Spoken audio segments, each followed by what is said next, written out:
profesores invitados. Es un esfuerzo que se hace con mucho gusto porque sabemos que no solamente podemos interactuar y recibir a personas muy destacadas en sus universidades, sino que también creemos que es una oportunidad muy interesante, muy importante para el profesorado y para el alumnado, para generar vínculos, para conocer la forma en que se hacen las cosas en otros lugares y sobre todo pues para aprovechar la experiencia de las personas que lamentablemente están lejos, pero que afortunadamente con las nuevas tecnologías están mucho más cerca de lo que a veces pensamos. Ojalá que estos programas de profesores invitados, que esta semana de profesores invitados siempre también la semilla para que ustedes quieran salir, para que quieran hacer estancias, por ejemplo, en este caso con la doctora Morín, ojalá que despierte la necesidad de hacer más cosas de las que yo sé, estoy segura que ya hacen. Le doy entonces la bienvenida a la doctora Morín Trevilcock, muchas gracias, que viene de Chile, de la Universidad Bio Bio de Chile. Muchas gracias por haber aceptado la invitación del programa. Muchas gracias a la doctora Irene Mujica, a todo su equipo y a las personas que empezaron a concebir la idea de que estuviera hoy con nosotros la doctora. Como les decía, en lo personal estoy muy interesada. Muchas veces cuando a uno le toca estar en una oficina en particular, no tenemos forma de darnos cuenta de muchas de las necesidades. No es que no queramos atenderlas, sino que no nos damos cuenta de algunas cosas. Entonces, esto para mí también va a ser muy interesante. Ya me platicaron un poco del taller que se hizo anoche y va a ser muy enriquecedor saber qué es lo que está pasando, conocer la opinión de las y los especialistas en esto y darme cuenta de que los problemas que podemos llegar a tener en el ámbito particular de nuestros espacios para hacerlos confortables y saludables pueden tener soluciones que podemos tomar en cuenta. Entonces, esta es una iniciativa muy importante, muy interesante, que la Coordinación General seguro que no va a echar en saco roto. Y pues muchísimas gracias. Y me voy a bajar porque estoy muy interesada en ver todo. Gracias. Muchas gracias, doctora. Bueno, pues entonces damos inicio a la conferencia del día de hoy. El día de hoy va a estar dividido en dos partes. Va a ser la conferencia de entornos educativos saludables, espacios educativos confortables y sustentables, ¿sí? Es que había de salud, yo siempre hablo de salud. Y posteriormente vamos a hacer una presentación de los trabajos que se realizaron el día bueno, que se están realizando desde el lunes en la tarde, el día de ayer por la tarde, y pues esto será coordinado por el maestro Ángel Grosso y nuestra profesora invitada. Muchas gracias. Buenos días. También agradecer la invitación nuevamente a participar como profesora invitada durante esta semana, que ha sido muy interesante y vamos a ir viendo algunas de los temas que vimos esta semana. Y bueno, les voy a mostrar en la primera parte una presentación sobre espacio educativo que está quizás bastante más orientada a espacios educativos escolares que universitarios. Hay algunas cositas por ahí que son también casos específicos de aulas universitarias, pero en realidad los conceptos se aplican más o menos transversalmente, ¿no? Este tema del confort en los espacios educativos en realidad es un tema de interés público, ¿no? Ahí les muestro varios fotos de diarios y de la prensa en Chile, de algunos problemas que han habido cuando hace mucho frío, ¿no? Ahí aparece, estudiantes hacen un paro por falta de calefacción. El colegio Iglú, de hecho, cuando surgió el colegio Iglú el 2018, finalmente renunció hasta el ministro de Educación. Tenemos frío, ¿no? Eso ha sido un tema recurrente en los inviernos en donde yo vivo, en el sur de Chile. Pero también en otros contextos sucede el mismo fenómeno, pero por calor, ¿no? Las olas de calor, ahí aparecen algunas imágenes de diario de México, ahí aparece de Sonora, que puse alerta, esto fue este año, alerta por ola de calor, los niños deberán tomar clases en línea, ¿no? O en Argentina, las escuelas porteñas reclaman soluciones urgentes ante la ola de calor. O son más creativos aún los argentinos, piden que los alumnos vayan en malla para ser mojados en los recreos. Algunos los mandan a la casa a tener clase online, otros los mojan. Pero bueno, el tema del confort térmico es un tema de interés público, ¿no? Y eso también es importante porque los niños pasan el 70% del tiempo en un espacio educativo, en un aula escolar, ¿no? Una sala de clase. Por lo tanto, la calidad del ambiente interior es finalmente clave lo hemos conversado estos días, para el desempeño académico, para la salud, para el bienestar. Y esta diapo, que también la presenté el lunes, ¿no? Lo que comenta son las definiciones de confort versus la definición de salud, donde confort en realidad es una condición de la mente que expresa la satisfacción con el ambiente y se conoce mediante evaluación subjetiva. Esto es porque es subjetivo, ¿no?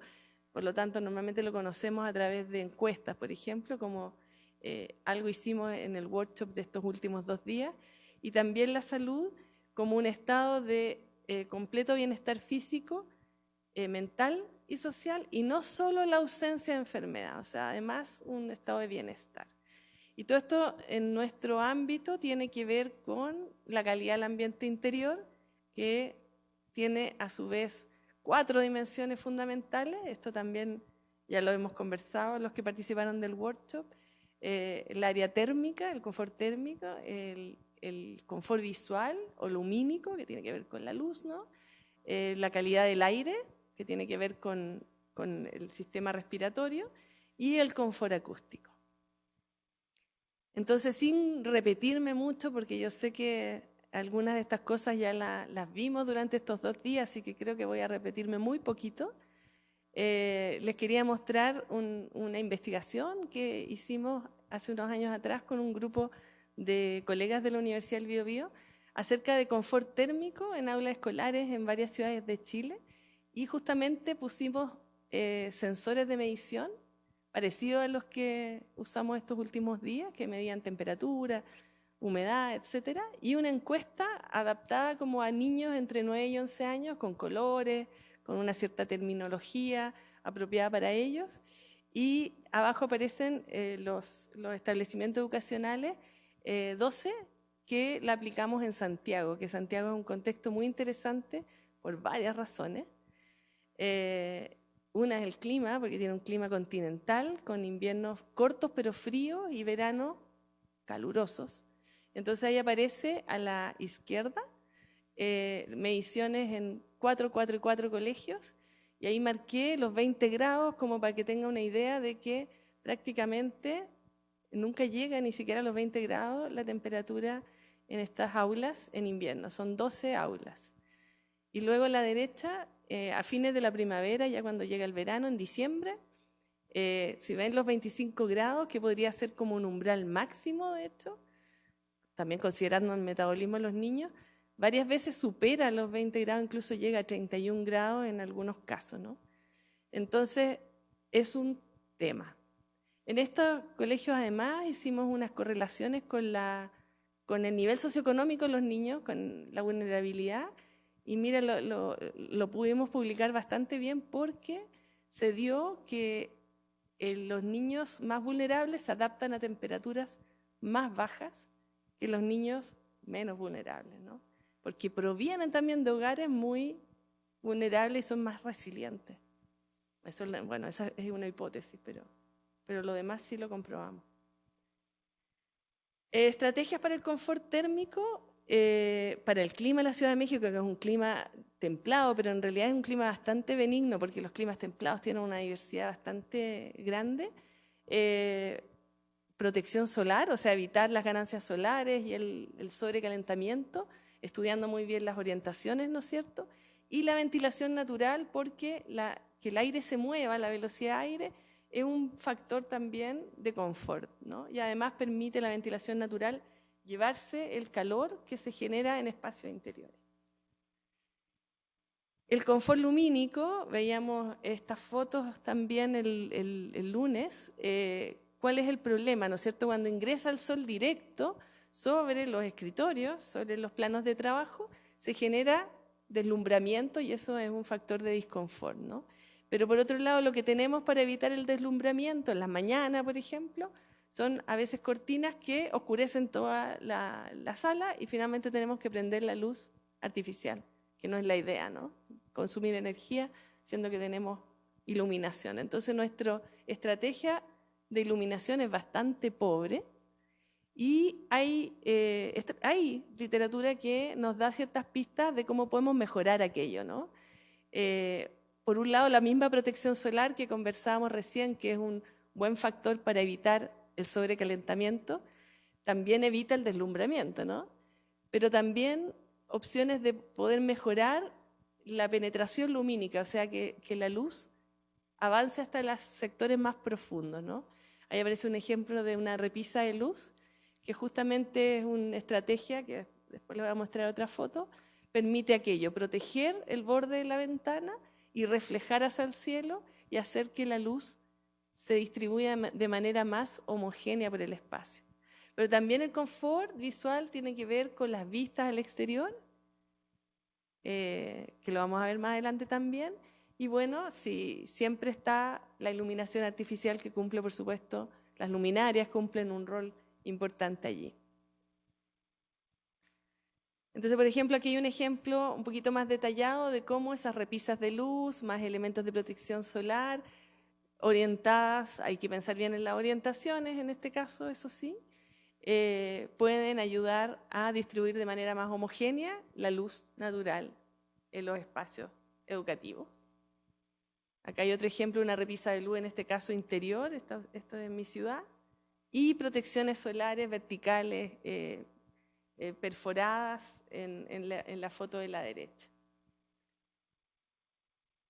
En cuanto al confort respiratorio o la calidad del aire, que eso, al menos en mi contexto, es mucho más problemático que acá, por lo que hemos visto. Acá en general, debido al clima, los espacios se ventilan bastante bien a través de la ventilación natural, la apertura de ventana, pero en ciertos contextos climáticos y en ciertas situaciones específicas, como por ejemplo cuando hay mucho ruido exterior y no se puede abrir ventanas, la calidad del aire empieza a ser un problema, ¿no? Porque no se ventila bien el espacio.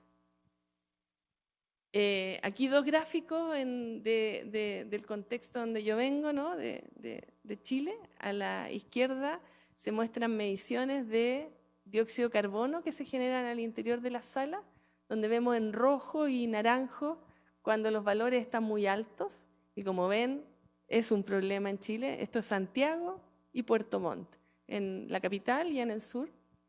Y a la derecha es un gráfico de una colega, Isabel Rivera, que midió ciertas escuelas y midió material particulado. Y ahí donde podemos ver algunos límites son ampliamente rebasados por la concentración de estos contaminantes, que es un contaminante ya, este sí que es un contaminante grave, cancerígeno, el material particulado fino, que se genera por el tráfico, por la combustión de leña en nuestro contexto, etc. Entonces, esto es un tema, quizás es el tema más grave para la salud. La estrategia, bueno, disponer de estrategias para que ingrese el aire limpio y estrategias para que sacar el aire viciado, y la ventilación natural es una muy buena estrategia porque obviamente no consume energía, es muy simple, ¿no? Pero a veces es difícil, como les decía, en ciertos contextos donde hay mucha contaminación exterior, donde hay mucho tráfico, donde hace mucho frío o mucho calor, a veces no es posible, ¿no? En estos climas más benignos es una muy buena estrategia. Y fue muy utilizada en los tiempos del COVID, ¿no? Estas gráficas son de los tiempos del COVID que trataban de enseñar a los profesores a abrieran ventanas, abrieran puertas, permitieran la ventilación cruzada, que le llamamos, para que no solo saliera el CO2, ¿no? Porque como les he comentado, el CO2 es más bien un indicador de mala ventilación, sino que también los virus, ¿no? que serían más problemáticos.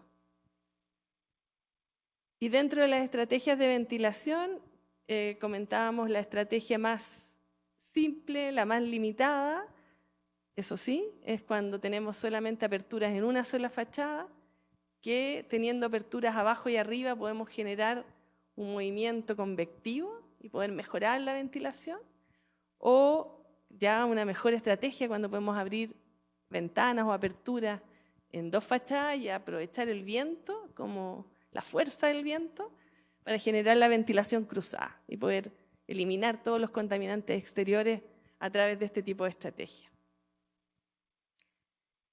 Y el confort acústico, ¿no es cierto?, la cuarta dimensión, súper importante.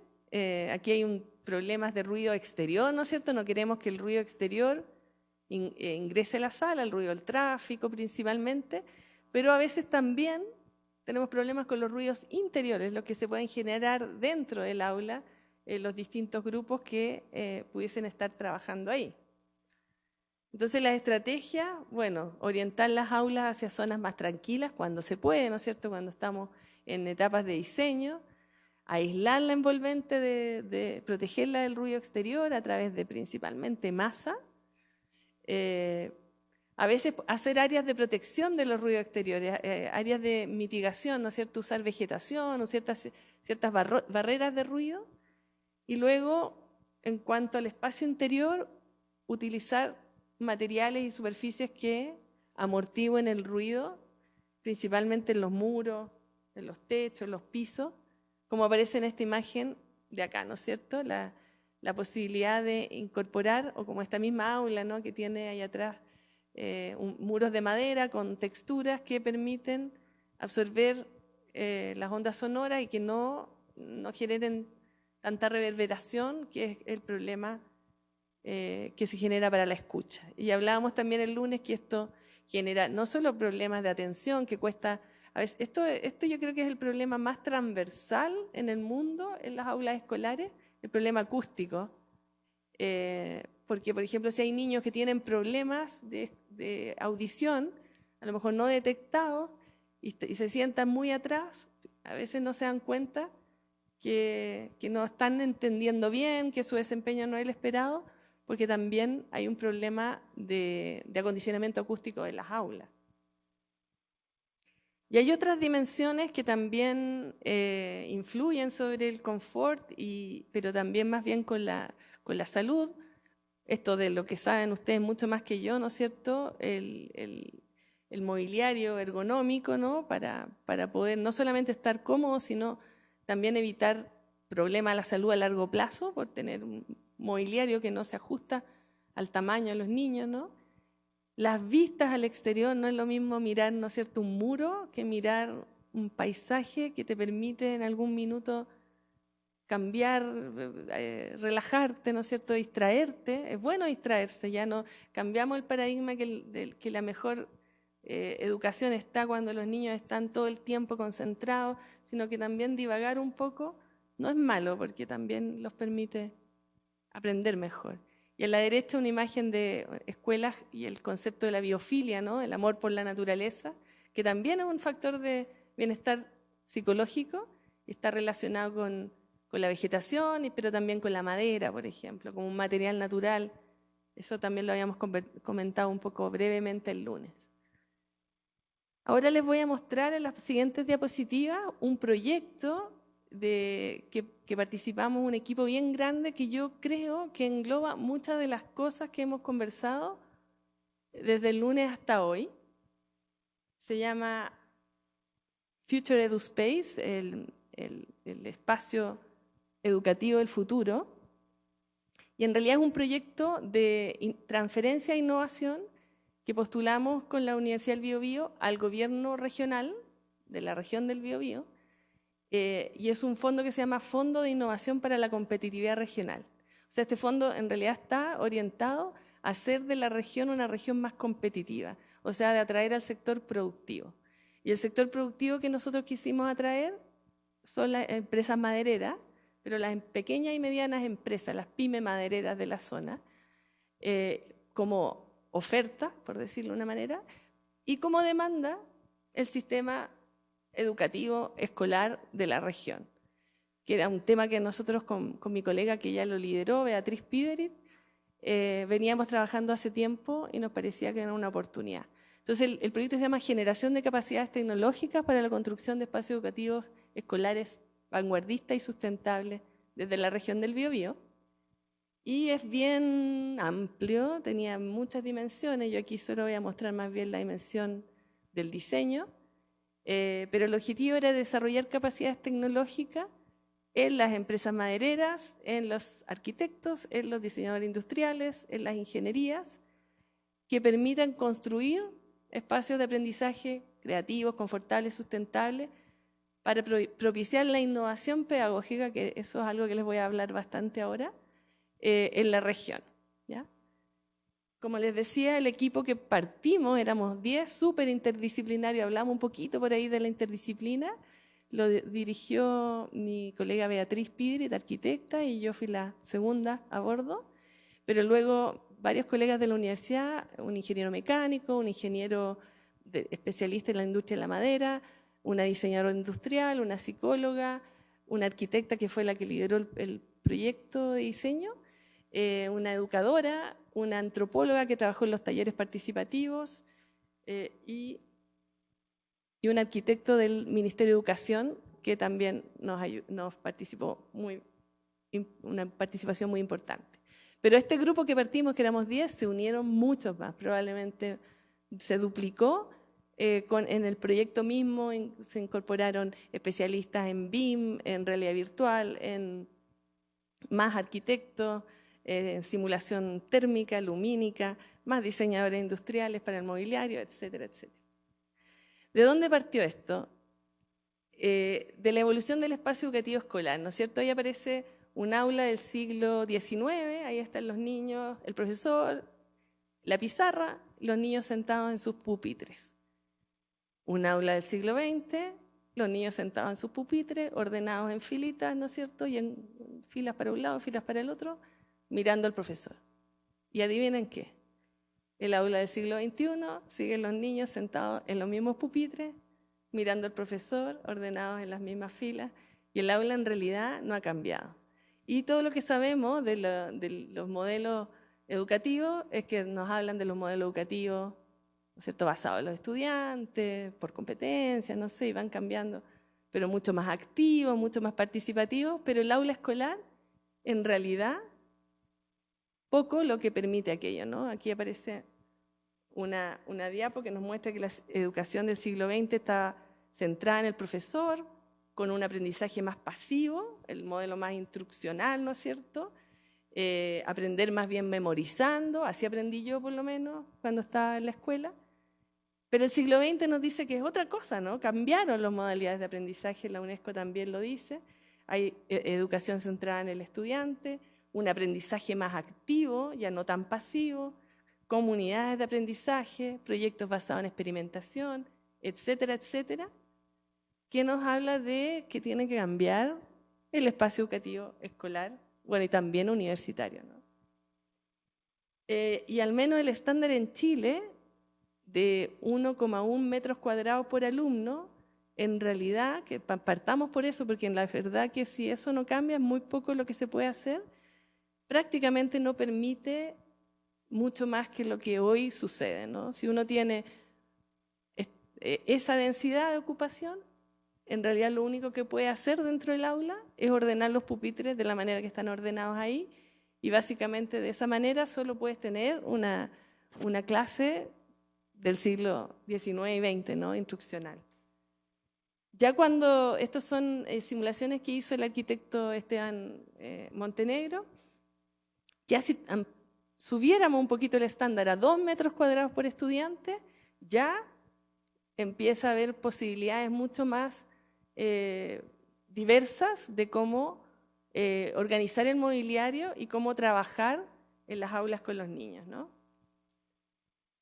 Entonces el futuro de los espacios educativos es pasar de un espacio unifuncional, o sea, un espacio, una función, a un espacio que genera muchos ambientes de aprendizaje, muchas funciones, muchas oportunidades de aprender de distintas maneras. Y aquí a veces, por eso también se ha dejado de hablar tanto de la idea del aula. Bueno, nosotros hablamos más de aula aquí, no sé si usan más el salón, pero salir un poco del salón, ¿no? De la idea del aula o del salón que nos lleva a pensar en lo que está arriba, ¿no? Y pensar más bien en ambientes de aprendizaje, entornos educativos, salir un poco de la caja, ¿no? De ampliar un poco la idea de cómo puede ser esto. Y pasar a, como dice ahí, aquí habla del paisaje de aprendizaje, esta infografía. Entonces, más que un aula, ¿no? En el aula se entiende que el aula es la caja donde se aprende solo a través de la instrucción, en un espacio jerarquizado, homogéneo, que no se puede variar porque también con esta densidad que les comentaba, es poco lo que se puede hacer, a un paisaje de aprendizaje, e incluso donde ya no es solo el aula donde se aprende, sino que se puede aprender en todo el establecimiento educativo, en toda la universidad, ¿no? Pueden haber espacios abiertos, espacios intermedios, espacios interiores, pasillos, se pueden generar espacios de aprendizaje en todas partes, ¿no? Y aquí le comentaba a uno de los estudiantes, esta diseñadora danesa, creo que es, bueno, escandinava, creo que es danesa, Rosanne Bosch, es una de las innovadoras en esto, y ella tiene libros y ha trabajado en muchos proyectos, y habla de como distintos ambientes de aprendizaje que los conceptualiza en base al foro, ¿no? Donde se pueden instalar los niños así en una idea de foro, el fogón para trabajo concentrado, en equipo, en grupos, la cueva, que es para trabajo más individual, concentrado, manos a la obra, espacios de trabajo lúdico, el manantial también como una especie de rincones o ambientes de aprendizaje que son lúdicos. Y esto también se puede dar en aulas universitarias, digamos, en espacio educativo universitario, como ven aquí en esta diapositiva. Aquí aparece, en realidad, con el mismo mobiliario, con ese mismo mobiliario que se ve ahí en las fotos, se pueden generar diversos ambientes de aprendizaje. Por ejemplo, está arriba a la izquierda el estudiante como protagonista, el profesor como protagonista más tradicional, un espacio multifuncional donde hay estudiantes en distintos tipos de agrupamiento. También el espacio flexible en este caso de estas imágenes, ¿no? No es solo el mobiliario dentro de un espacio confinado, sino que también hay tabiques móviles y cosas así. Entonces, cuando de este proyecto, que como les decía, tenía varias dimensiones con las comunidades, con las pymes, con los profesores, hicimos talleres participativos, etcétera, pero finalmente lo que les voy a mostrar ahora es el prototipo de espacio educativo que diseñaron el grupo de arquitectos, Alejandra Bancalari, Carlos Coronado, Valentina Chandía, en base a todos estos conceptos. Entonces, lo primero es pensar más bien en un aula, lo que hace Rosanne Bosch en Escandinavia, claro, está muy lejano a nuestra realidad porque trabajan más en plantas abiertas, grandes espacios gigantes donde se generan rincones. Pero bueno, pasar a eso, nosotros siempre tenemos que ir viendo un poco como el siguiente paso razonable, ¿no? Entonces seguimos pensando más bien en un aula confinada, pero que tuviese posibilidades de expandirse y sumarse. Ahí les voy a mostrar. Pero el espacio educativo básico es cuadrado, ¿no? Pensando en el espacio cuadrado como ya un espacio no jerárquico, ¿no? Tratando de cortar como la jerarquía de aquí está el profesor, aquí están los estudiantes. Aquí el profesor puede estar en cualquier lugar. Y se puede ver ahí en estos diagramas cómo a través de mobiliario hay como 3 opciones de distintas formas en que se puede utilizar este espacio educativo y va asociado, esto lo trabajaron principalmente las educadoras del grupo, con modalidades de aprendizaje donde está el crear, el desarrollar, el investigar, el interactuar y el presentar, esas 5, y fueron armando como distintas opciones que se puede usar este espacio para estas modalidades de aprendizaje. Entonces ahí aparece uno que es interactuar y presentar, otro donde están todas, otro donde están 4 de 5, y aquí también, por supuesto, es muy importante la diversidad de mobiliario y la flexibilidad del mobiliario que pueda permitir diversidad de modalidades, ¿no es cierto? También el hecho de que el mobiliario se pueda sacar, porque en realidad si no podemos sacar el mobiliario de la sala, ¿cómo vamos a poder actuar, por ejemplo, hacer un espacio creativo, ¿no? Entonces el hecho que se pudiese plegar o apilar, ¿no? También puff y ciertos mobiliarios que son como más informales, donde los chicos se puedan sentir más cómodos, ¿no? Bueno, esto saben ustedes más que yo, así que no quiero hablar mucho para no equivocarme. Y esto está en una guía que desarrollaron las pedagogas, que se llama Guía para la Innovación Escolar, Nuevas Prácticas Pedagógicas en Espacios Flexibles, que la pueden descargar, pero yo además traje algunas de regalo que se las voy a entregar al final. Y ahí aparecen, ellos llegaron a definir 32 formas en que se puede ocupar un aula flexible de 70 metros cuadrados con 35 estudiantes, ¿no? Luego, los muros también le llamamos muros activos, ya no son un muro liso, sino que un muro que tiene alguna gracia. Cada muro tiene alguna gracia, algún valor agregado. Entonces, ahí aparece un muro, que es un muro que tiene repisas y tiene como escritorios donde los niños se pueden aislar y trabajar solitos. Y al otro lado tiene un muro que son closet, pero las puertas del closet son pizarras blancas, ¿no? Ahí aparece un poco una infografía de uno de estos muros, ¿no es cierto?, donde todo el muro tiene está todo esto en madera contralaminada, tiene un escritorio en el borde y los puffs, entonces algunos alumnos pueden trabajar solitos, así, haciendo alguna actividad individual, mientras otros están haciendo otro tipo de actividad. Y otro de los muros es plegable, un tabique plegable que permite que se pueda expandir hacia el pasillo, por ejemplo, ¿no? Normalmente las aulas están junto a un pasillo y se puede expandir. En nuestro contexto, normalmente los pasillos son cerrados, en realidad por norma, tienen que ser cerrados porque llueve mucho y hace frío. Pero también se pueden abrir hasta un patio interior, por ejemplo, etc. Y al otro lado es un ventanal que tiene una salida a un espacio exterior. Entonces ahí aparece una gráfica, un modelo donde se va viendo opciones de que se puedan expandir y ahí, por ejemplo, se transforma en un gran espacio o se puede cerrar y trabajar cada uno por su lado y con las distintas formas que se puede ocupar el mobiliario, los puffs, las sillas, las mesas, etc. Ahí hay una imagen, un modelo 3D del espacio educativo, ahí hay otra. Y también algunas formas de agrupación, por supuesto, ¿no es cierto? Se puede agrupar de frente, como lo vimos en el video, de lado también, y también se pueden sumar 2 espacios para transformarse en un espacio más grande, o bueno, crecer en altura o armar un bloque, ¿no es cierto?, de espacio educativo, de aulas.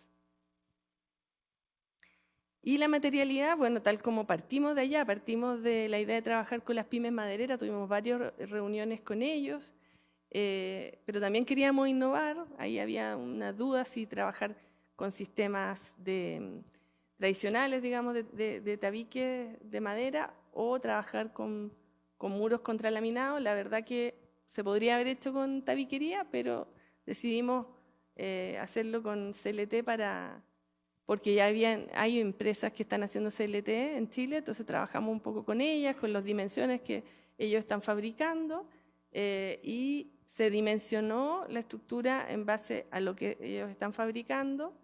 Ahí aparecen algunos modelos de la estructura. Y se hizo también un modelo BIM y con cascos virtuales se hicieron algunas experiencias, siempre como con la idea de la innovación y de la interdisciplina en realidad. Algunas reuniones virtuales con todos, con los eléctricos, con los ingenieros civiles, con todos dentro del proyecto. Esto es una etapa más preliminar donde no estaba todavía todo desarrollado y se pueden observar algunos problemas que puede generar el diseño y ir avanzando, ¿no? Y bueno, y luego el tema del confort. El confort térmico en este clima se resuelve principalmente con aislación térmica, así que no tiene mucha gracia, pero igual no solo se simuló, sino que además se construyó un muro y se midió a escala real en los laboratorios que tenemos nosotros, se calculó también cuál es la transmitancia térmica real, es un muro SLT con aislante térmico exterior y con revestimiento de madera. También el asoleamiento es súper importante, que tenga aportes solares en invierno, pero que no tenga aportes solares en el verano, también en nuestro contexto. La ventilación es otro tema relevante, ¿no es cierto? Y lo que hicimos fue, bueno, por un lado se ventila por ventana, pero pensando que a veces no se puede hacer ventilación cruzada, porque nosotros tenemos siempre que tener pasillos, etcétera, cerrados. Generamos un elemento arriba, superior, que tiene lucarnas, tiene 3 lucarnas y 2 chimeneas de aire. Pero en invierno también propusimos un sistema de ventilación mecánica de alta eficiencia con recuperación de calor. Entonces, en primavera, en otoño, ¿no es cierto?, se ventila en forma natural, con ingreso de aire por las ventanas y la salida de aire por estas chimeneas de ventilación, y en invierno por el sistema mecánico de alta eficiencia. Ahí aparece el elemento del techo, que está compuesto de 3 lucarnas para llevar luz a la parte más profunda del aula, por arriba, por el techo, iluminación cenital, y también para ventilar. Y ahí aparecen los detalles de la lucarna. Está súper pensado acá cómo el rayo solar no ingresa, porque el problema de la luz cenital es que te ingrese directo el rayo de sol arriba de un escritorio, te genera deslumbramiento, desconfort. Entonces tiene que estar muy bien pensado de acuerdo a la trayectoria solar, que rebote, que lleve luz, pero que no lleve radiación directa. También se hicieron simulaciones, ahí aparecen algunas simulaciones, ahí trabajó una experta también en simulación, de distintos periodos del año, cómo se iba a ir distribuyendo esa luz, y ahí aparecen las lucarnas, cómo iluminan la parte posterior, la parte más profunda del aula, ¿no? Que lo que vieron ustedes en el workshop, que normalmente hay más luz al lado de la ventana, pero a medida que las aulas son más profundas, es más difícil iluminar las partes más alejadas. Y el confort acústico también trabajó una especialista acústica, éramos muchas mujeres en este equipo. También se propusieron algunos arquitectas, especialistas acústicos, algunos elementos de absorción acústica en las puertas, en las tabiquerías. También se testearon, ahí aparecen un poco los ensayos. Y algo que comentamos también en el workshop, el problema cuando tú generas estos ambientes de aprendizaje activo y dinámico es que si estás propiciando el trabajo en equipo y tienes 4 equipos, por ejemplo, de niños hablando al mismo tiempo, en realidad, y lo hizo algunas simulaciones la especialista acústica, el acondicionamiento acústico ya es irrelevante porque se genera mucho ruido interior y mucha distracción. Entonces, ¿qué hacemos? Digamos, es una de las principales barreras al final de las modalidades de aprendizaje activa, es el tema acústico. Entonces, la diseñadora, Evelyn, diseñó estas pizarras que tienen por un lado corcho, ¿no es cierto? Y se pueden pinchar trabajo, y por otro lado una pizarra blanca, que en este caso es amarilla, y además se puede girar como para exponer, no para trabajar, sino para exponer, y tiene rueditas. Entonces la idea era que estas pizarras se puedan separar distintos grupos y amortiguar el ruido entre un grupo y otro. Y bueno, también el tema de la madera, de la biofilia, ¿no es cierto? El hecho de que tener espacio. Bueno, esto también fue importante porque cuando partimos, los primeros talleres que hicimos con los profesores decíamos, pues les decíamos, ¿cómo les gustaría que fuera? ¿Cuál es su sueño de aula escolar? Ellos decían que tenga aroma a hogar. Y claro, veíamos que muchas de las últimas escuelas, algunas referentes que habíamos visto en Barcelona, eran de madera y tienen como un ambiente de hogar, como que los niños se sientan motivados de ir a la escuela, ¿no? Entonces también el hecho de la madera venía muy bien con eso.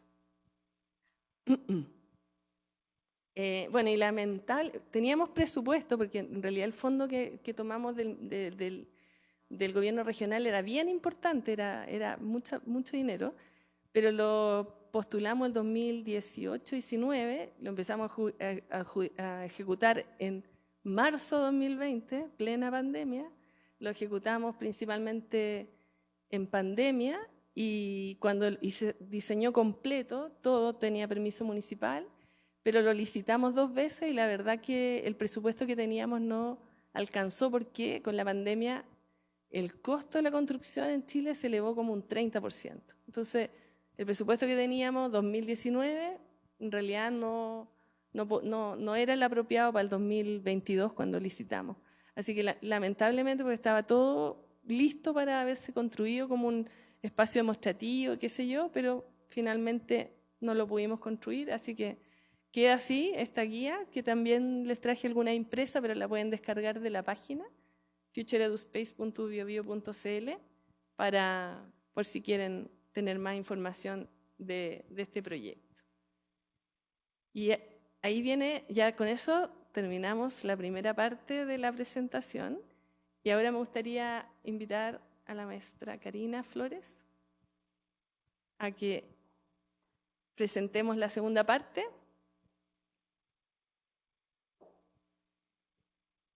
Sí. O sea, primero voy a yo hacer la introducción. Entonces, un poco, ¿no es cierto?, con estas ideas que yo les traía entre el lunes y martes, trabajamos con el grupo de posgrado de diseño industrial de acá del UNAM, y con los profesores que ahí se ven en la primera fila también. 2 tardes, ¿no es cierto?, el lunes y martes, en base a este workshop de espacios educativos confortables, ¿no? ¿Cuál fue el planteamiento? En este caso, el caso de estudio no era un aula escolar, sino más bien aulas universitarias, que es lo que tenemos, ¿no es cierto? Estamos en una universidad. Y este mismo edificio en el que estamos ahora, y se plantearon, ¿no es cierto?, 2 casos de estudio, el aula J304 y el aula H203, y trabajaron 2 grupos en cada aula. ¿Y cuál fue la tarea? La primera parte, la tarea fue responder a la pregunta ¿cómo es el confort ambiental en el aula caso de estudio? A través de mediciones de confort ambiental. Teníamos una serie, ¿no es cierto?, de equipamiento ahí, un sonómetro para medir ruido, un luxómetro para medir iluminancia, una cámara termográfica para medir temperaturas superficiales, un sensor de temperatura, humedad relativa y CO2 para medir aspectos térmicos y de calidad del aire, y también una encuesta que tenía las 4 dimensiones, térmica, acústica, lumínica y de calidad del aire, que en realidad se aplicó solo entre los que estábamos, así que no tiene una validez estadística, no una gran muestra, pero era una forma también de poder complementar las mediciones objetivas con la percepción subjetiva de los ocupantes, que es siempre muy importante, ¿no? Ahí aparece, ese fue el primer día, el lunes en la tarde, ahí aparecen los estudiantes y las estudiantes haciendo las mediciones en las aulas, conversando un poco acerca de los datos, levantando las manos ahí para que, no sé por qué, para que no influir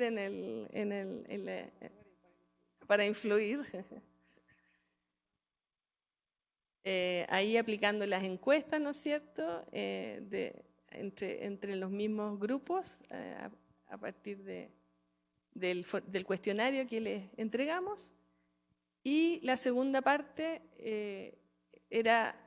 la tarea era responder a la pregunta, bueno, ¿cómo mejoramos el confort ambiental a través de una propuesta, de un elemento, algunos fue más de un elemento, que pudiese diseñarse. Obviamente en un tiempo récord, ¿no es cierto? No, en 1 hora y media más o menos trabajaron en la propuesta, así que fue un trabajo, digamos, a presión. Y ayer en la tarde presentaron ahí los resultados los 4 grupos presentaron los resultados del workshop. Y ahora voy a darle la palabra a Karina, que va a mostrar los resultados. Bueno, muy buenas tardes. En realidad llegamos a un desarrollo, a una propuesta conceptual y yo creo que lo importante era familiarizarlos con la instrumentación y que empezaran a pensar en metodologías de análisis. No es un análisis totalmente fiable, porque hizo falta, ya lo comentamos en las sesiones pasadas, para desarrollar el diagnóstico hacía falta tomar en cuenta más mediciones y también pues generar datos más relevantes con otras herramientas, no solo con los instrumentos, pero creo que sirvió mucho para sensibilizar a los alumnos en cómo utilizar los instrumentos, cómo empezar a acercarse a una metodología de evaluación y diagnóstico. Entonces, primero ellos en equipos de 4 a 5 personas, trabajamos con 2 equipos por aula e intentamos medir la que ellos consideran que es el aula más compleja, que es la que está totalmente, la B301, que es la que da a insurgentes y que tiene las condiciones más problemáticas, pero bueno, al final no logramos aterrizar un trabajo en equipos con ellos, pero sí tenemos algunas mediciones interesantes. Entonces, bueno, el equipo 1, también tomamos la iniciativa como para dirigirlos, de que no abordaran el mismo problema, sino que tuviéramos problemas un poquito diferentes para llegar a propuestas de soluciones distintas. Entonces, la primer problemática que identificó fue el incremento o la baja calidad del aire en el aula. Ellos tomaron una metodología de medir en 4 puntos la calidad del aire y encontraron que en la parte A, que es la del profesor, había peor calidad del aire, más emisiones de CO2, y entonces por ello toman la opción de diseñar algo para la ventilación. El confort térmico está al límite a la hora que hicimos la medición, que eran las 5:50, si mal no recuerdo. Entonces, entre la ventilación sería importante para bajar un poco la temperatura y estar mejor en confort térmico y para incrementar la calidad del aire. Rediseñan o toman como estrategia el rediseño de la ventana, pero también de la ventilación por la puerta, que se dieron cuenta con la cámara termográfica que sí bajaba, cuando se abría la puerta bajaba la temperatura al interior. Y entonces desarrollan una propuesta donde por un lado la ventana se abre en la parte media, en la parte, ¿verdad? En la parte media, y en la parte alta toman la opción de hacer una ventana que se pueda, que sea retráctil, ¿no? Luego hacen sus conclusiones, ¿no? Y también evalúan un poco en general qué pasa con todas las aulas.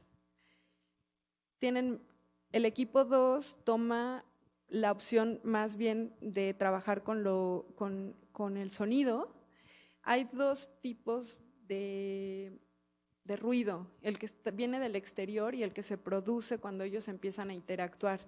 Hablando de esto de las aulas flexibles, el trabajo que requiere en equipo y la interacción genera más ruido y entonces esto hace que se dificulte la comunicación entre equipos. Y ellos toman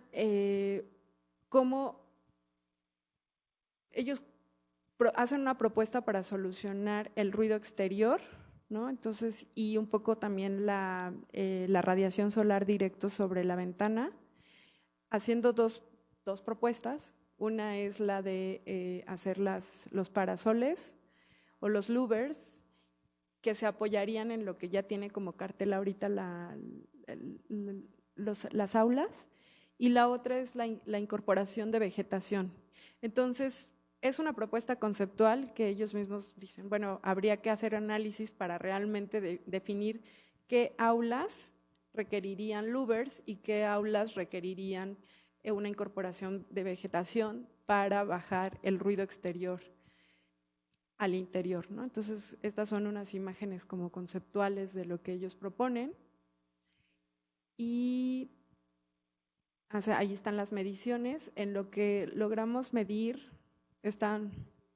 este es el grupo 3. Pero bueno, en lo que medimos de ruido estábamos más o menos lo más bajo en 30 y tantos y lo más alto en las dos aulas pues 66, 60 pero en la B301 en un momento dado se llegó a 103 decibeles, lo cual pues es ruido, demasiado ruido, ¿no? Muy por encima de ya ruido, nos comentaban que era como 90 ya era algo que empezaba a molestar, a cambiar el humor, 103 es demasiado. Y el equipo 3, que también toma la de ruido, pero el ruido que se produce cuando hay una presentación con el cañón y con ciertas condicionantes, ellos generan un escenario y en ese escenario de interacción en el aula, pues evalúan y dicen, pues es conveniente.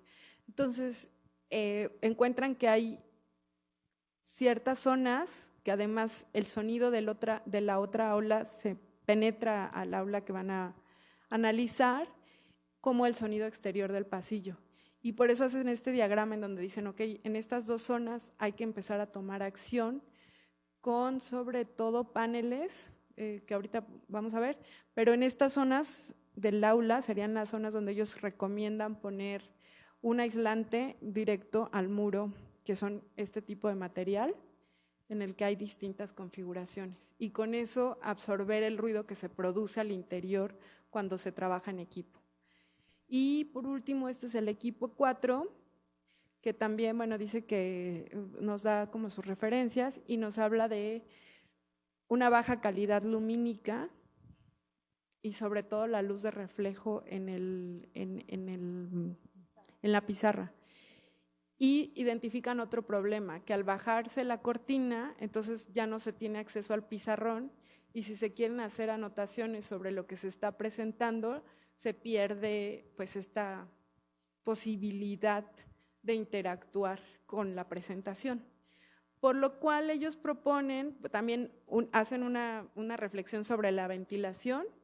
Dicen, sería bueno que la parte alta de la puerta tuviera una posibilidad de ventilar, pero por otro lado piensan en una infraestructura. El aula ya contaba con pantalla, lo cual vimos que era un beneficio cuando hicimos justo las presentaciones, donde tienen la pantalla y ellos pueden presentar, pero no baja la calidad lumínica para que tomen notas, ¿no? Que era lo que pasa cuando pones el proyector. Y entonces cuando pones el proyector, apagas la luz para que se vea nítida la imagen, baja la luz y entonces con el ciclo circadiano empiezas a quedarte dormido. Luego si a esto le sumas un incremento de CO2, pues ya lo que quieres es, tienes condiciones ideales para descansar y no para poner atención. Entonces, si se cambia esto por un uso de la pantalla y se le incrementa la posibilidad de tener un pizarrón donde ellos puedan tomar notas, o sea, donde se pueda interactuar con la presentación, pues sería mucho mejor. Entonces, su propuesta es tener buena iluminación con una presentación, alcanzar buenos luxes en las notas, y no bajar la tensión con esta como sombra. Y por último, pues la propuesta que hizo el maestro Ángel Grosso de la mejora, no sé si la quieras explicar o la comento.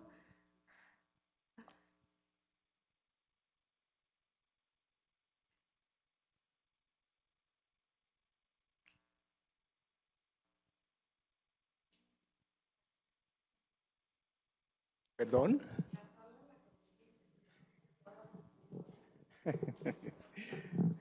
Sí, Justo, si gustas, pasar.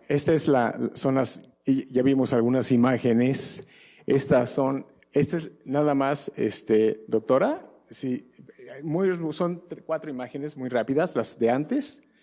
Son 2. Es la primera, cómo era, cómo estaba antes. Tenía las ventanas, que se oía más de lo que pasaba afuera, de lo de adentro. Te asabas en verano y te congelabas en invierno, no se escuchaba nada, había un confort térmico, acústico, lumínico, todo terrible.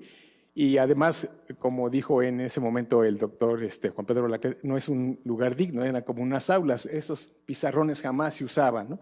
Y bueno, después, usando ya todos esos elementos de los que se han comentado, pasó a por lo menos escucharse mucho más. Se logró una mejor acústica, una mejor confort térmico, no el mejor. El proyecto hablaba de mucho más cosas que se podrían todavía incorporar para incrementar una mejora acústica y mejor, pero bueno, era el presupuesto lo que se tenía. Se usaron los mismos muebles, solo se incorporaron elementos de cableados para poder, que nunca se ha hecho, pero permite una configuración diferente, escolarizada o esta perimetral, etcétera. Y el edificio tuvo muchas críticas porque al ser circular tiene diferentes orientaciones. Entonces, ¿cómo luchar contra eso? Listo, nada más. ¿Perdón? Sí. Y quedan escondidas cuando se levantan, etcétera. Ya los monitores, que ahí ya no están, es correcto. Es como estos monitores que tenemos ahorita aquí, a las personas que están hablando, los conferencistas, para no tener que estar volteando, saben exactamente qué ver, ¿no? Y eso se escucha, eso se usa en un concierto, monitores de audio y monitores de video, ¿no? Muy bien, muchas gracias.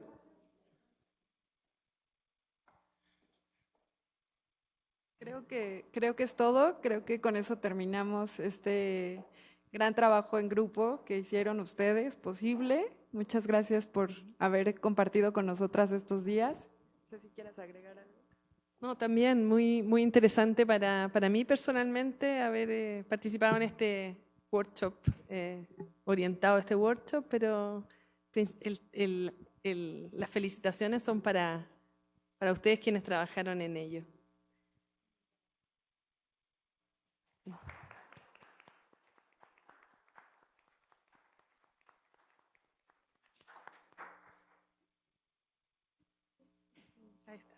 Bueno, se disculpa la doctora Silva porque tuvo varios mensajes ahorita para salir corriendo, para algo que tiene que tener en la oficina, pero ya regresa la doctora Irene para dar término a esta sesión justamente de la conferencia del día de hoy.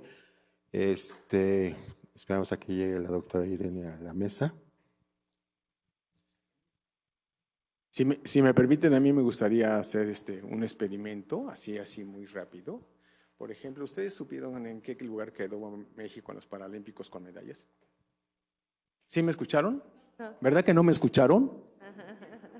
Ahora me escuchan, ¿cierto? A mí me estaba costando mucho escuchar a la maestra Karina Flores desde aquí abajo.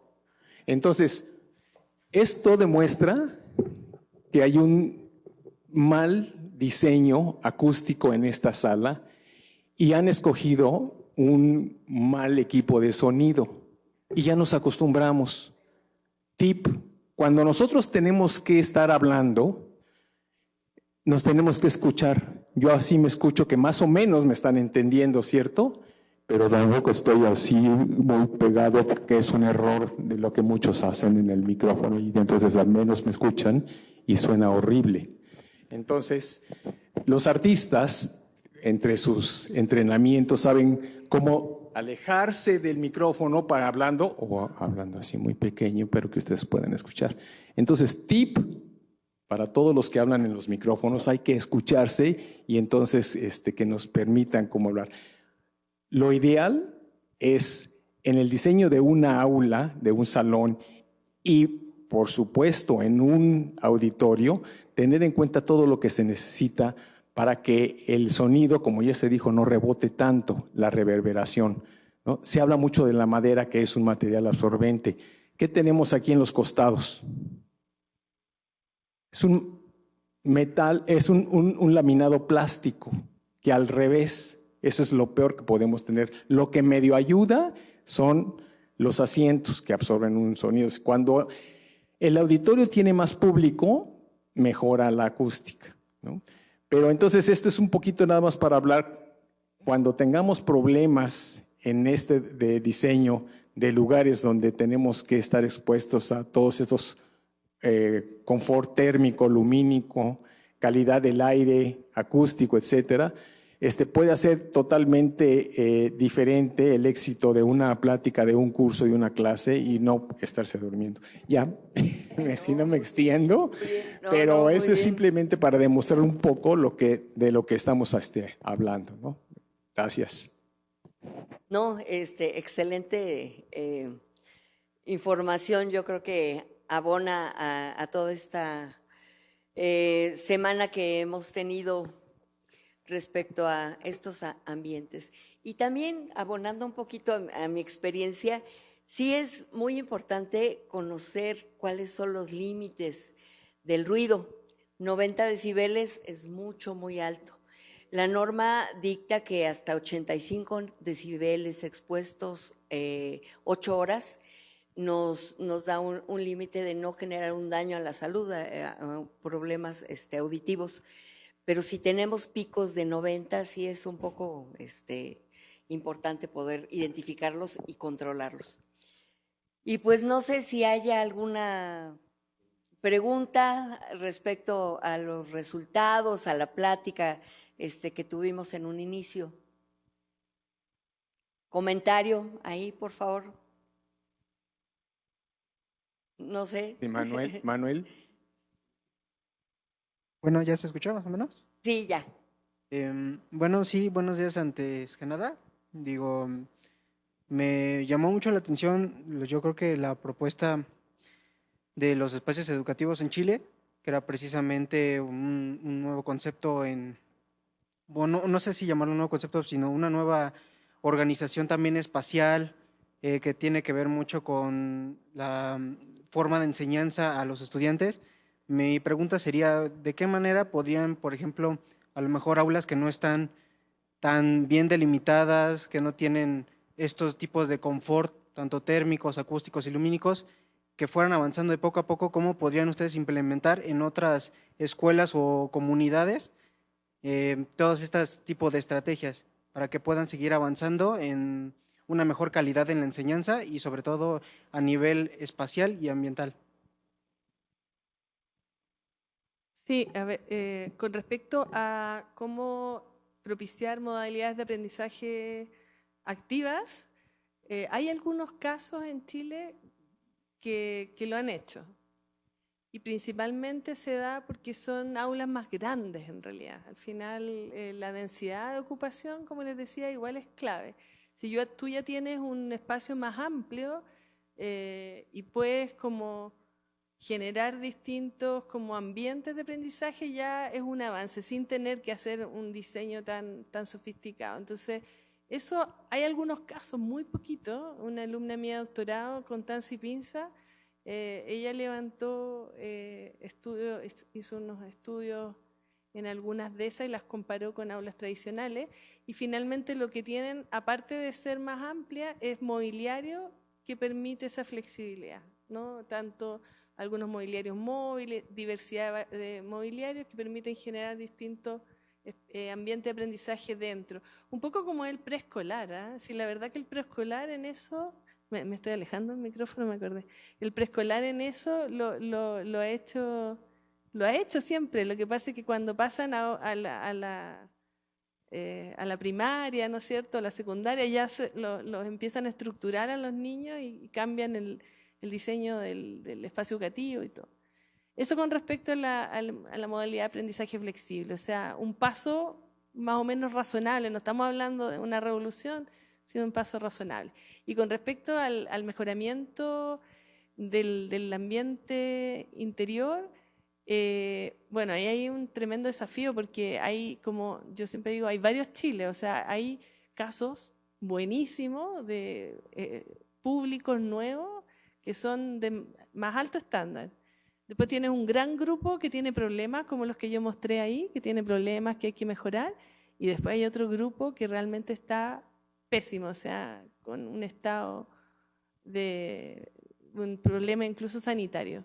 Entonces, sí se requiere política pública, o sea, se requiere decisión, porque técnicamente no está bastante avanzado, o sea, más o menos se sabe que la gente está preparada, se sabe más o menos lo que hay que hacer, hay reglamentación, hay normativa, falta voluntad. Hagamos esto más rápido, digamos, invertamos en la escuela. Eso un poco.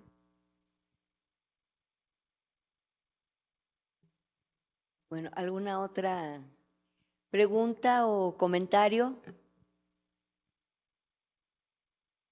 Sí. ¿Sí, Gracias. ¿sí me escucho? Ok. Padrísima la conferencia, creo que ya me ayudaron muchísimo en mi proyecto, ¿no? Yo tengo una pregunta porque lo que llevo investigando me he encontrado con muchos profesores que son muy resistentes al cambio y mi pregunta es cómo podríamos abordarlos para presentarles cómo estas estrategias pueden mejorar la dinámica dentro del aula, ¿no? Hay muchos profesores que pues siguen casados con dar la cátedra tradicional como se ha venido dando desde hace 50, 60 o más años. Entonces, ustedes desde su experiencia, ¿cómo recomendarían que los abordáramos, no? Voy a comentar algo yo, pero Karina también quiere agregar. Sí, yo creo que ahí se escapa un poco de lo que yo podría saber. Lo que sí yo creo que lo que nosotros en nuestro ámbito tenemos que hacer es que el diseño no limite la oportunidad, sino que al revés, las propicia. Entonces, el diseño actual limita. O sea, si tú ves lo que yo les mostré, el maestro no tiene más posibilidades el profesor no tiene más posibilidades de hacer lo que ha hecho siempre. Pero si tú le das oportunidad, ya ahí verá él o las políticas educativas de la escuela y qué sé yo, qué es lo que hacen, ¿no? Eso es lo que yo creo. Aquí le voy a pasar el micrófono a Karina. Yo creo que, o yo considero, ahí está bien, ahí se escucha bien. Yo considero que lo que tienes que hacer es primero identificar a tu grupo de profesores. Y si son profesores universitarios que ya están acostumbrados a ciertas formas de dar las clases, invitarlos a grupos, a cursos o a eventos donde se trabaje de diferentes formas. O sea, no hay nada mejor que invites a un profesor a trabajar de una forma diferente para que aprendan nuevas formas de trabajo. Creo que ese es un camino. Y la segunda cosa que te diría es que también es al revés. O sea, yo como profesora a veces trato de trabajar en otros formatos con los alumnos. Es que ahí siento que hago ruido. Me voy a hacer más para atrás porque me escucho demasiado. Yo a veces invito a los alumnos a trabajar de diferentes formas y no quieren, ¿no? No les gusta, están acostumbrados a tomar la información, a ser pasivos, y cuando los invitas a ser entes activos en su formación, dicen, oh, ¿y no nos puede dar la información usted? Entonces, también como profesores, a veces tenemos tenemos el reto de cómo invitarlos, y ahí coincido totalmente. La idea es que el espacio sea suficientemente flexible, pero el mobiliario también. Y el mobiliario, por lo menos en la Facultad de Arquitectura, no ayuda a hacer otro tipo de dinámicas. ¿Ya? No sé, ¿queda otra pregunta? Bueno, sí. Evidentemente ahorita era un acercamiento al tema, el cual agradezco que se haya armado y que nos hayan ido acompañando y explicando, pero ya en una situación real, ¿en cuánto tiempo se harían estas mediciones para que fueran factible la información que nos arroja? Y de ahí, ¿cuánto tiempo se trabajaría en la propuesta, por ejemplo, para estas 2 aulas específicas? No 1 hora y media, me queda claro, pero ¿cuánto sí sería sano, no?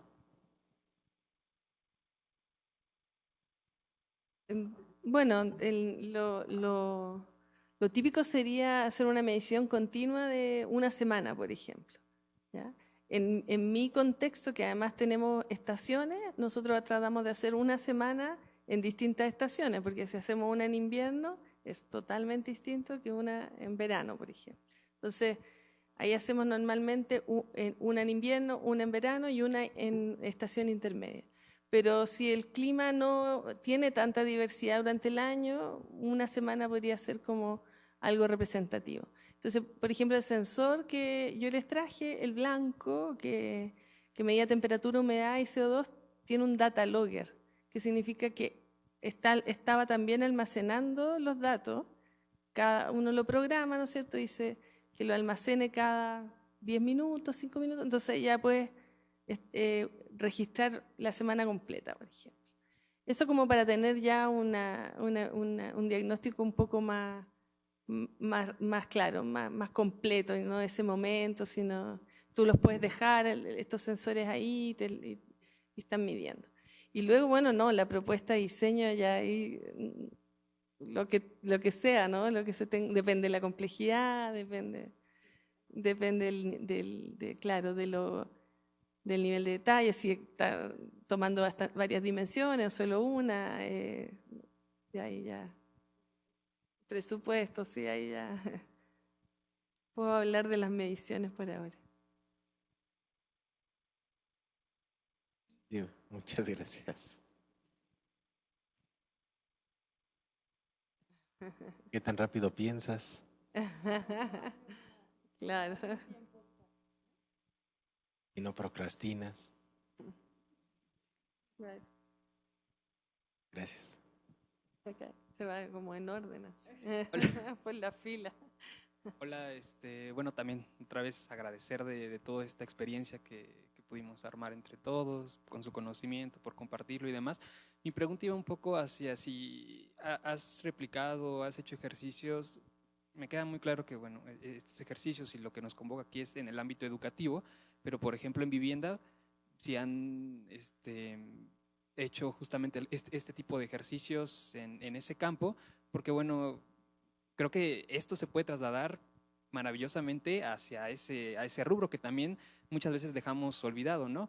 No sé, recuerdo en la facultad, en experiencia y demás, pues tenemos como otro tipo de herramientas de las que podemos hacer uso y a las que normalmente nos enseñan a aplicar, pero por ejemplo esta parte de lo que nos enseñabas del sonómetro, el luxómetro y demás, que son otro tipo de herramientas ya un poco más específicas. Bueno, muchas veces tenemos ese desconocimiento y bueno, ahorita en este ejercicio pues es sumamente relevante, ¿no?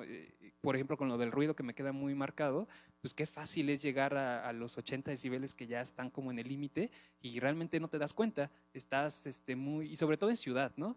Que como lo tienes ya muy normalizado, que ese es el nivel de ruido, incluso esos 80 para ti te parecen sanos, incluso sin mucho ruido, porque pues en la ciudad es tremendamente más ruidosa, ¿no? Y bueno, pues ahora con los nuevos edificios que se están desarrollando en ciudad para vivienda, como en avenidas principales y demás, bueno, el ruido ahí es tremendo, ¿no? Entre el tráfico, el rodamiento que pasan muy rápido los coches, entonces, bueno, preguntarte justamente si han trasladado este tipo de estudios a esos ámbitos que creo que también son sumamente valiosos, ¿no? Sí, yo particularmente no he hecho mediciones en vivienda, pero mis colegas, sí, mucho más que en colegio. Estudios, por ejemplo, de pobreza energética en viviendas, que hay una tesis doctoral del doctorado que yo dirijo, que está haciendo mediciones en varias ciudades de condiciones térmicas principalmente asociadas a la pobreza energética. Y el Centro de Investigación en Tecnología de la Construcción, mucho también. O sea, pero yo particularmente he trabajado más bien en espacio educativo y en oficina. que tiene más desafíos porque, o sea, no, la vivienda es lo más importante porque finalmente la mayor cantidad de edificaciones es vivienda, o sea, es los edificios que representan las ciudades, digamos. Pero estos otros también me parecen desafiantes desde el punto de vista del diseño, porque tienen más desafío desde el punto de vista de la iluminación, de la ventilación. Siempre me han gustado los edificios oficinas y los espacios educativos. Pero sí, coincido que es incluso lo más relevante, yo creo que lo que más se ha estudiado es la vivienda.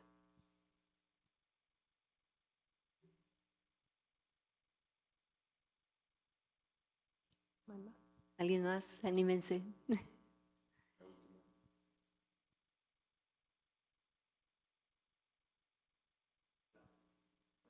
Muchas gracias, la verdad, por el workshop. Las pláticas estuvieron muy interesantes. Y mi pregunta es más como, bueno, lo habla desde la perspectiva de Chile, justamente esta propuesta que hizo del nuevo modelo de aula, que lamentablemente como que no pudo avanzar más, ¿no? ¿Usted conoce, o no sé si la arquitecta igual conoce, como proyectos que justamente se estén integrando quizá en alguna otra parte en otro país o aquí en México, justamente para este cambio de aula, para un nuevo sistema educativo que se supone se están construyendo, ¿no? Finlandia está lleno de... Si googleas, si googleas, Finlandia está lleno de, pues de estas nuevas aulas, ¿no? Foros, inclusive como lo mencionaba, no solo en horizontal, sino en vertical, donde trabajan diferentes edades. Y si ves el modelo de la Biblioteca Aalto University, vas a ver mucho de lo que mostró sobre cómo el trabajo en cueva, para concentrarte, para leer, cómo hay flexibilidad para otro tipo de trabajo, inclusive robótico, donde puedes interactuar con herramientas, el trabajo en taller, diferentes formas. Creo que Noruega tiene muchos ejemplos. Sé que en Italia, en Emilia, donde hubo un sismo hace unos años, también hay un proyecto, o sea, obviamente esto es con madera, porque en mi cabeza el radar es pero con CLT para kinder y para primaria también. En Emilia hay un proyecto bien interesante después del sismo del 2006, en el que se reconstruye una escuela y cambia el sistema. Una cosa interesante es que los sistemas educativos más flexibles también tienen que nacer de la preocupación de la docencia, ¿no? Y del sistema mismo educativo, ¿no? Cómo empuja a estos cambios de paradigmas en la educación. No sé si quieres agregar. No, también, justamente les mostré ahí la referencia de Rosanne Bosch, que es una diseñadora escandinava, creo que es danesa, que tiene mucho desarrollo. También nosotros, mientras hicimos el proyecto, invitamos a un español también que dirige, no me acuerdo bien de las organizaciones ahora, Enlightenment creo que era algo así, que dirige una organización también orientada a la innovación educativa. Y también mi colega Beatriz el año pasado invitó a un norteamericano también que dirige unas redes de diseño de colegio, especialista en diseños de colegio. Y también tienen ejemplos muy todos en esta misma línea.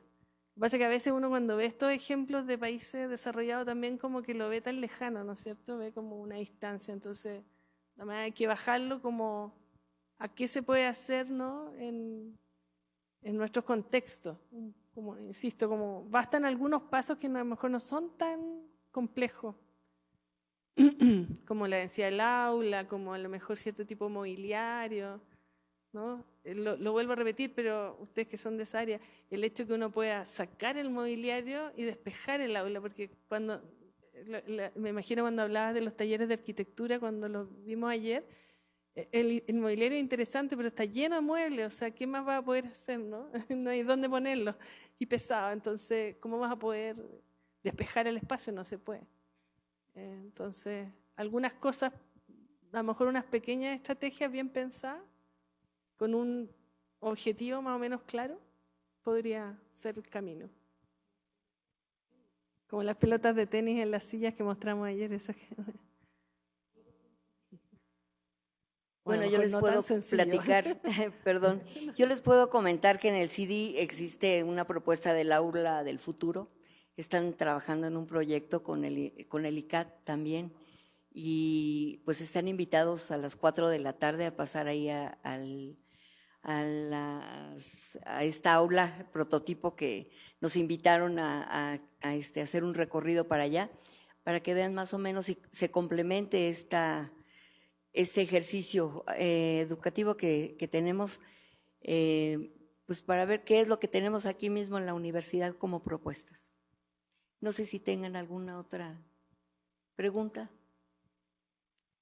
comentario. ¿Sí? Noemí.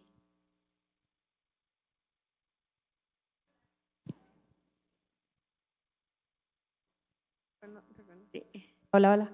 Ya me escucho. Muchas gracias. La verdad es que, digo, no sabía realmente el proyecto y de qué trataba, pero me parece súper interesante lo que están poniendo sobre la mesa, así que agradezco mucho pues, que hayan tenido el tiempo para venir y explicarnos mucho de lo que ya sabemos. Digo, yo por el proyecto de Jesús más o menos he escuchado algunas cosas, pero realmente a profundidad y entender todo lo que se puede lograr es de verdad impresionante.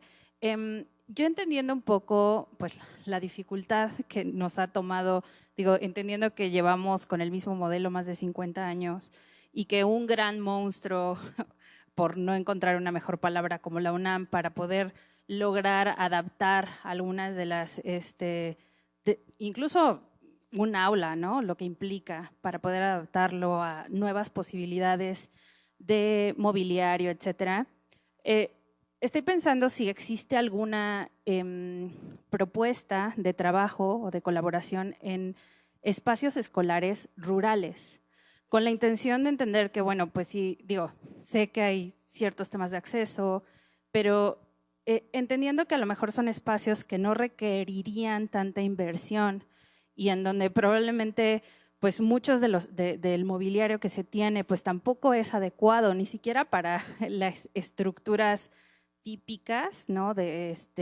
Si existen algunos espacios colaborativos pensados justo en pues, pequeños espacios que puedan verse transformados en una escala pequeña, en lugar de pensar en, bueno, reestructurar toda la UNAM. Mira, justamente yo diría que los avances más innovadores en Chile son unas escuelas rurales que ustedes las pueden googlear. De hecho, están en las plataformas de arquitectura Archdaily, que son nuevas y que las ha promovido desde el Ministerio de Educación. De hecho, mi colega Esteban Montenegro participó activamente en eso, que él trabaja en el Ministerio. Está haciendo, de hecho, el doctorado ahora conmigo. Y se diseñaron, se hicieron concursos públicos y se hicieron unas escuelas rurales que justamente aplican como toda esta idea de la flexibilidad. Porque también, no, pero él probablemente no sé si lo vas a encontrar si lo googleas, pero escuelas rurales, la escuela Cantino es una, esa es bien bonita. Y ahí han aplicado todos estos principios, porque también la escuela rural es más vertical, ¿no es cierto? Porque son pocos estudiantes, entonces a veces tienen poco espacio educativo donde conviven estudiantes de varios niveles, entonces tienes que poder también a lo mejor dividirlo y juntarlo, y trabaja un profesor con grupos que están avanzando en distintos niveles educativos y tienen patios interiores. No, igual son pequeñitas en madera, en la zona de la Araucanía, son varias y son bien interesantes. También para los madereros les conviene mirarla. Pero renovación no tengo en mi cabeza ejemplos, pero sí estas escuelas nuevas.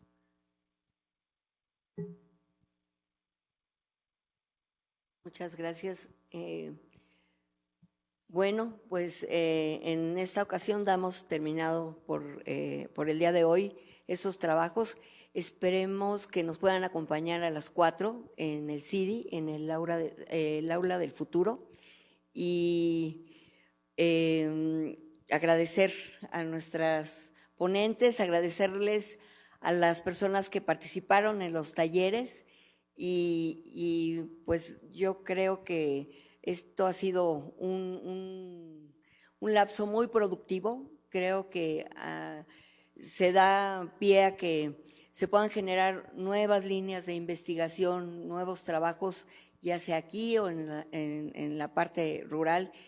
Pero sí creo que de manera personal lo que yo concluyo es que en cualquier lugar que exista una propuesta de diseño y que exista un espacio, no debemos de dejar a un lado que esta metodología que nos comparte la doctora Maurín de analizar la temperatura, el ruido,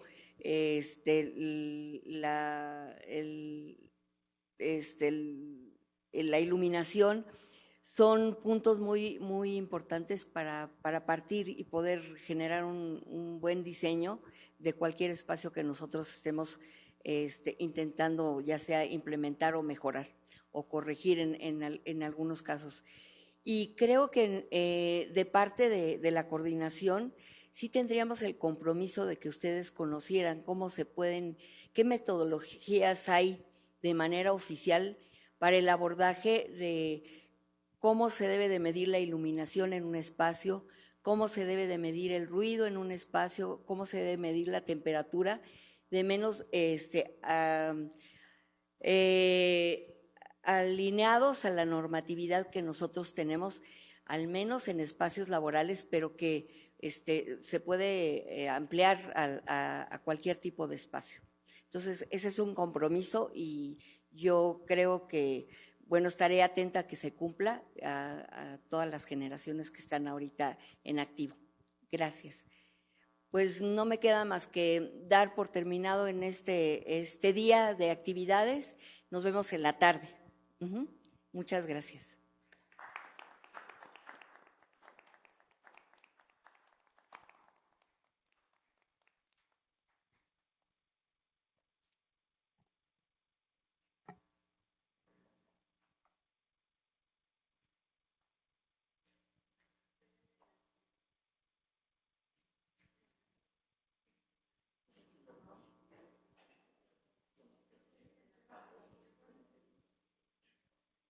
Yo les entregué y iba a entregarles ahora.